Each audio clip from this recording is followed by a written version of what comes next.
Good day. This is my final requirements in MTA 506. Just bear with my video, ma'am. Thank you.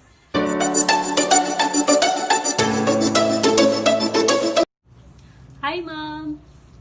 This is Ma'am Janet C. Alcazar. I am currently teaching in Tagum National Trade School. I am a competency test trainer in cookery, food processing, food and beverage, bread and pastry, and housekeeping. I am also a competency test assessor in cookery and food processing. So since I am already conducting a training and exposed to train any type of scholarship in the qualification of cookery, so I choose one qualification in the TESDA which is close to my heart, the Cookery NC2. The Cookery NC2 qualification consists of competencies that a person must achieve in order to clean kitchen premises, to prepare hot foods and cold foods and desserts to guests in various types of food and beverage facilities. This course will teach us the history and the principles of cooking. We can also learn how to handle and prepare food properly with the principles of food safety and sanitation. And of course, we'll learn different types of culinary arts and international recipe. So this Cookery NC2, this gives us knowledge with international recipe and culinary arts in low cost. And of course, this also possesses happiness because we all know that there's so much fun in the kitchen. This qualification is packaged from the competency map of the tourism sector.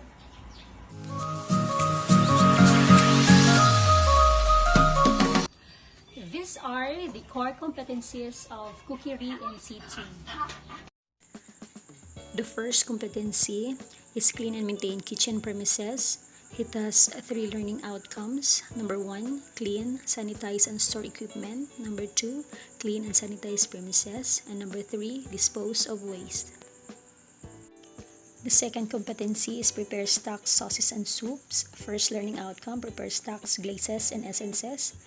Number 2, prepare soups required for menu items. Number 3, prepare sauces required for menu items. Number 4, store and reconstitute stocks, sauces, and soups. The third competency is prepare appetizers. So we need to perform the mise en place. We need to prepare, present, and store appetizers for the learning outcomes. The fourth competency is prepare salads and dressing. So we need to perform the mise en place. We need to prepare, present, and store a variety of salads and dressing for the learning outcomes. The fifth competency is to prepare sandwiches. So the learning outcomes are to perform the mise en place, prepare, present, and store a variety of sandwiches.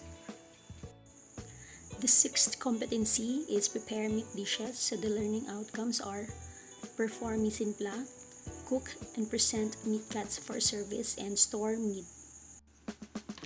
The seventh competency is prepare vegetable dishes. So the learning outcomes are perform mise en place, prepare, present, and store vegetable dishes. The eighth competency is prepare egg dishes. The learning outcomes are perform mise en place, prepare and cook egg dishes, present and store egg dishes. The ninth competency is prepare starch dishes. The learning outcomes are perform mise en place, prepare, present, and store starch dishes. The 10th competency is prepare poultry and game dishes. The learning outcomes are perform mise en place, cook, plate, present, and store poultry and game dishes. The 11th competency is prepare seafoods dishes. Learning outcomes are perform mise en place, handle fish and seafood, cook, plate, present fish and sell fish, and store fish and seafood. The 12th competency is to prepare desserts. The learning outcomes are perform mise en place, prepare, plate, present desserts and sweet sauce, and store desserts.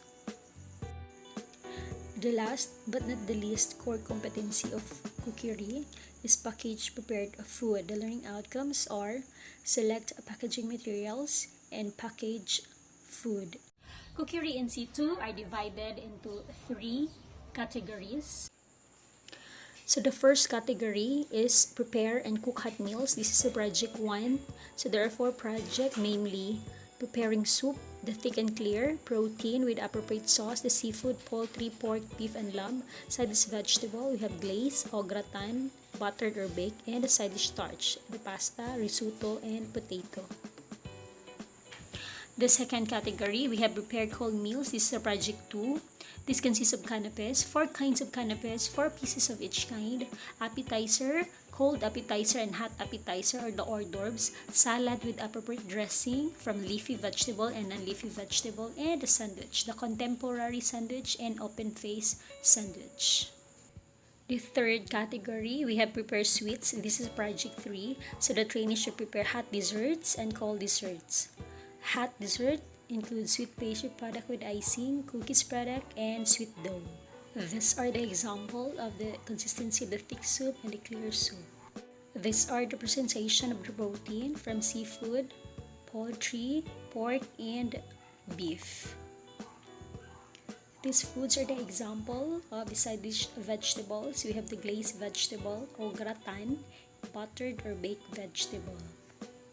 These are the presentation and example of the side dish starch. We have pasta, risotto, and potato dish. The following are the examples of appetizers, the hot hors d'oeuvres, and the cold hors d'oeuvres. The following are the example of leafy vegetable and non-leafy vegetable salads, followed by the contemporary sandwich and the open-face sandwiches.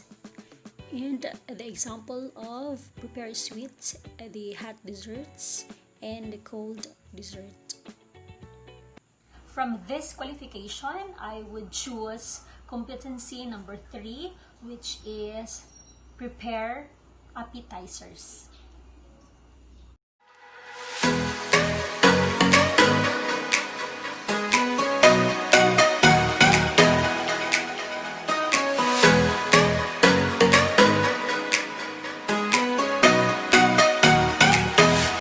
These are the main ingredients in making sushi. So we have the Japanese rice, the nori seaweed, egg, cucumber, carrots, mango, crab stick, the orange one in the container is called ibiko. We have the chicken or any meat you want, mirin, sugar, salt, sesame seeds, mayonnaise, wasabi, lemon, and kikoman, a Japanese soy sauce.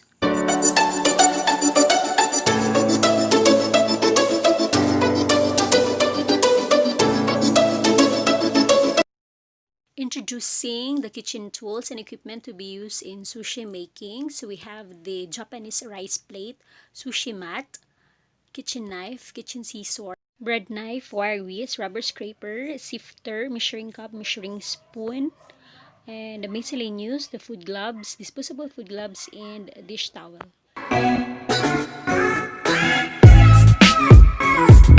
Welcome to my working area.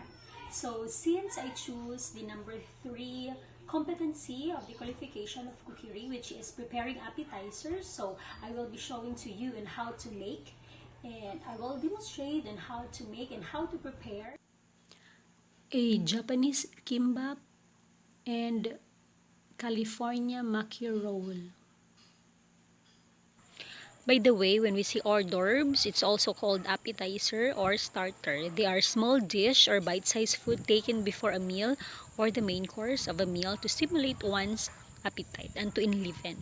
There are 2 types of appetizer. We have hot appetizer or hot hors d'oeuvres and cold appetizer or cold hors d'oeuvres.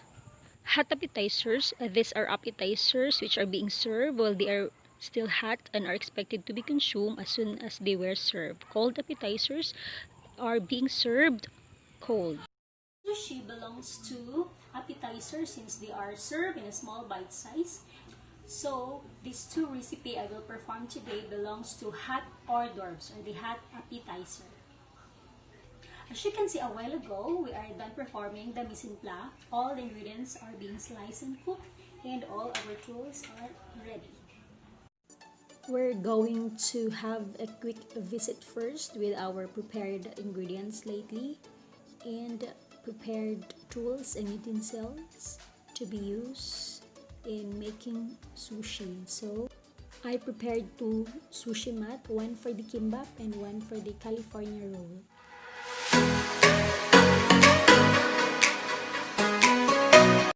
The first procedure is to season the cooked Japanese rice with the seasonings. That one is the mirin. The mirin gives a flavoring and preservatives to a cooked Japanese rice. We have a pinch of salt, a 2 teaspoons of sugar, and then a dash of sesame seeds since we have only to prepare 2 sushi. Mix well until combined properly. So now we are done mixing our Japanese rice. We will proceed to the next step. After mixing the Japanese rice, it is now ready to roll it to our nori seaweed.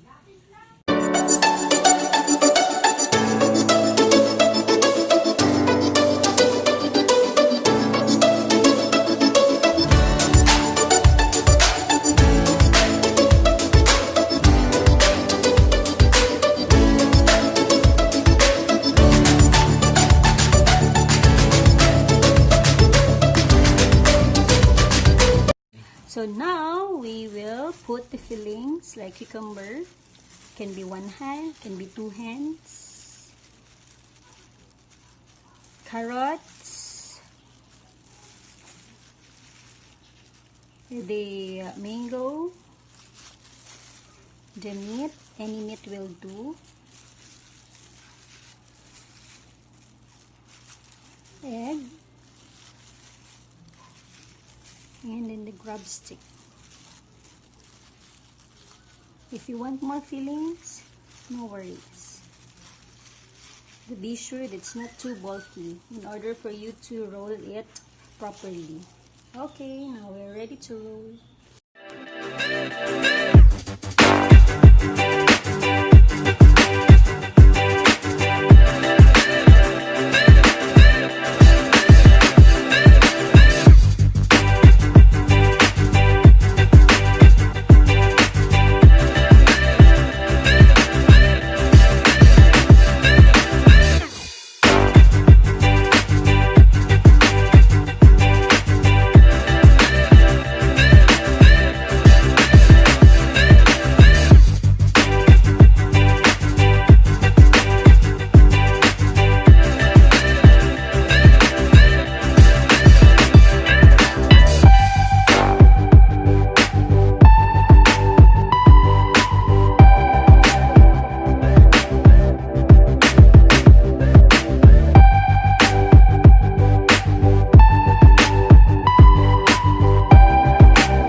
done, we will put na the accompaniments. First is the wasabi. If you want daghan. Next, perfect partner for the kikoman.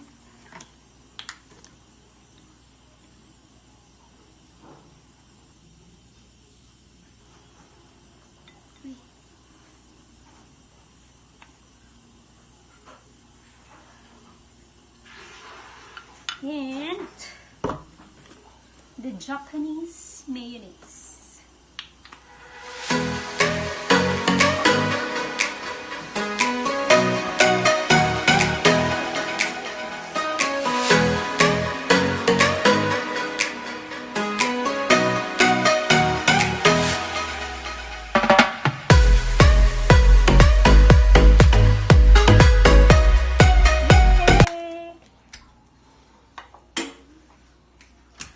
Here are my sushi appetizer, the kimbap and the California roll.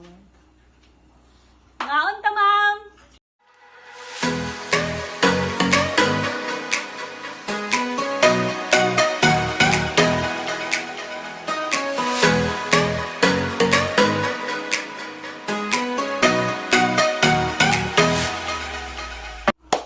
Thank you for watching my video, ma'am. I hope I give justice to your final requirement. Naningkamot yung ko, ma'am. Thank you!